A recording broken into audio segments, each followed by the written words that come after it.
दुल्हन के papa mummy दादा का खनाइए रहते थे। हां दुल्हन के पापा मम्मी दुल्हनों के हाथ में छाबड़ी भेटना चाहिए ना, ओना तो शुरू में भेटना चाहिए, लेकिन आप कार्यक्रम का अंतिम जे सोहर भरल छी आ मम्मी सोहर बहुत छथि। दुल्हन के मम्मी विवाह दिन अलग नाम रहते। अखन जे मेहंदी कार्यक्रम में हम सब आयल छी, हमरा संग जो छाबड़ी चाहिए।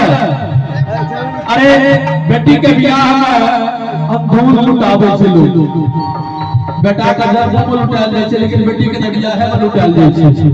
आ दुल्हन के मम्मी पापा चाचा दादा दादी सब गोटे से आग्रह